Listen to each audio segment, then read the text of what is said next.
दरियाए नील पर मसर की माइशियत का दारो मदार था।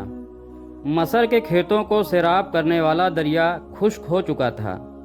मसर के लोग ये देखकर परेशान हो गए कि हर साल दरियाए नील खुश्क हो जाता है। मसर के लोगों का कहना था कि दरिया हर साल इंसानी कुर्बानी मांगता है। जब वो ये कुर्बानी दे देते तो दरियाए नील फिर से ठहाठे मारने लगता और लोग खुश हो जाते। उनकी खेतियां फिर से लहलहाने लगती। अब ये दरिया दोबारा खुश्क था। उन्हीं दिनों हजरत उम्र बिन अलास रज़ी अल्लाह अन्हु ने मसर फतेह किया था। मसर में फ़ौजें मौजूद थीं। अमीरुल मोमिनीन हज़रत उमर फ़ारूक रज़ी अल्लाह अन्हु ने मसर में हज़रत उमर बिन अलास रज़ी अल्लाह अन्हु को गवर्नर मुकर्रर किया था। उसके चंद दिन बाद ही दरियाए नील खुश्क हो गया था। लोगों की परेशानी देखने के काबिल थी। लोग दरियाए नील में इंसानी कुर्बानी की तैयारियां करने लगे। अब लोग मुतमईन थे कि दरिया इंसान की कुर्बानी के बाद फिर से बहना शुरू कर देगा और खुशहाली होगी। आखिर वो दिन भी आ गया जिस दिन एक इंसान की कुर्बानी दरियाए नील को भेंट चढ़ जाना थी।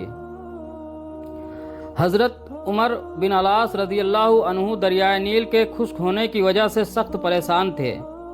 जब उन्होंने ये सुना कि लोग दरियाए नील की भेंट चढ़ाने के लिए एक इंसान को कुर्बान करने लगे हैं तो वो तड़प उठे कि ये तो सरासर जुल्म है। दरिया के लिए एक इंसान को कत्ल कर देना कहाँ की अक्लमंदी है। हज़रत उम्र बिन अलास रज़ी अल्लाह अन्हु अपने चंद आदमियों के साथ दरियाए नील की तरफ चल पड़े। वो इस कुर्बानी को हर हाल में रुकवाना चाहते थे। जब वो दरियाए नील के पास पहुँचे तो इन लोगों ने गवर्नर को देखा तो हैरान रह गए और सोचने लगे शायद गवर्नर भी इस कुर्बानी को देखने के लिए आए हैं। हज़रत उम्र बिन अलास रज़ी अल्लाह अन्हु ने देखा कि लोग एक 15 साला लड़की को लेकर वहां आए। उस लड़की ने जर्क बर्क लिबास पहना हुआ था। वो जेवरात से लदी फंदी थी। लड़की खौफ से कांप रही थी। वो लरजती कांपती हुई लोगों के हमराह दरिया के किनारे पर पहुंचकर रुक गई और रोकर लोगों से इल्तिजा करने लगी। अब हज़रत उम्र बिन अलास रज़ी अल्लाह अन्हु के सब्र का पैमाना लबरेज हो चुका था। वो जल्दी से आगे बढ़े और लड़की को उन लोगों की केस से छुड़ाते हुए बोले, ये सब क्या है? तुम इस लड़की को क्यों हलाक करना चाहते हो? लोग गवर्नर की बात सुनकर परेशान हो गए तो लोगों ने कहा, ए अमीर, दरियाए नील खुश्क हो चुका है। वो हर साल एक इंसान की कुर्बानी मांगता है। ये सुनकर हज़रत उम्र बिन अलास रज़ी अल्लाह अन्हु ने नागवारी से लोगों की तरफ देखा। फिर पूछा, क्या हर साल ये दरिया इस तरह खुश्क हो जाता है? तो लोगों ने जवाब दिया, हाँ, हर साल दरियाए नील इस तरह खुश्क हो जाता है और ये दरिया जब खुश्क होता है तो हम एक इंसानी जान की कुर्बानी देते हैं।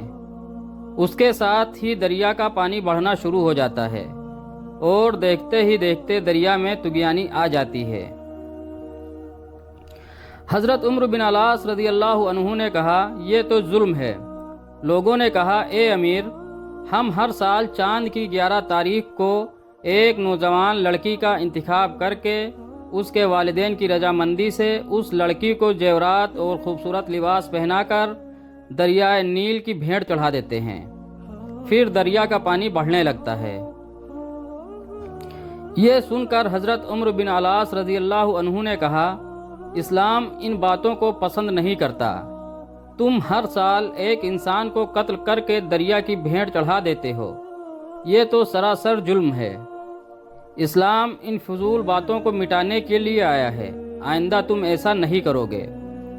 ये सुनकर लोग बोले, फिर तो दरिया खुश्क रहेगा, हमारी खेतियां बर्बाद हो जाएंगी, हम भूख से मर जाएंगे, हमारे जानवर हिलाक हो जाएंगे। हज़रत उमर बिन अलास रज़ी अल्लाह अन्हु ने कहा, तुम परेशान ना हो, ऐसा कुछ नहीं होगा। हज़रत उमर बिन अलास रज़ी अल्लाह अन्हु ने उन्हें यह रस्म अदा करने की इजाज़त न दी। अब लोग बड़े परेशान। दरियाए नील बिल्कुल खुश्क हो गया। اس میں ایک بوند بھی پانی نہ آیا۔ زمین بنجر ہو گئی، لوگ فاقوں سے مرنے لگے، جانور چارہ نہ ہونے کی وجہ سے تڑپ تڑپ کر جانے دے رہے تھے۔ یہ دیکھ کر لوگوں نے مصر سے نکل کر دوسرے علاقوں کا رخ کیا، ہر طرف ویرانی ہی ویرانی تھی۔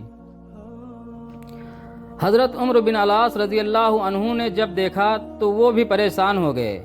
آخر انہوں نے امیر المومنین حضرت عمر فاروق رضی اللہ عنہ کو ایک خط لکھا اور اس میں ساری صورتحال واضح کر دی۔ امیر المومنین حضرت عمر فاروق رضی اللہ عنہ نے جب یہ خط پڑھا تو آپ نے حضرت عمر بن العاص رضی اللہ عنہ کو جواب میں لکھا کہ تم نے مصریوں کو بہت اچھا جواب دیا، اسلام ایسی باتوں کی اجازت نہیں دیتا، وہ ایسی فضول باتوں کو مٹانے کے لیے آیا ہے۔ میں اس خط کے ساتھ ایک رقعہ بھیج رہا ہوں، تم یہ رقعہ دریائے نیل میں ڈال دینا۔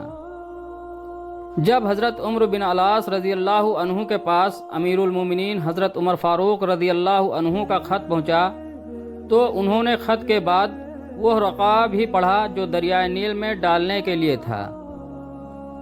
اس میں لکھا تھا، یہ خط اللہ کے بندے عمر بن خطاب رضی اللہ عنہ کی طرف سے دریائے نیل کے نام تھا کہ اے دریا، اگر تو اللہ کے حکم سے بہتا ہے تو ہم بھی اللہ ہی سے تیرا جاری ہونا مانگتے ہیں، اور تو اللہ کے حکم سے جاری ہو جا، اور اگر تو خود اپنی مرضی سے بہتا ہے اور اپنی ہی مرضی سے رک جاتا ہے تو پھر ہمیں تیری کوئی پرواہ اور ضرورت نہیں ہے۔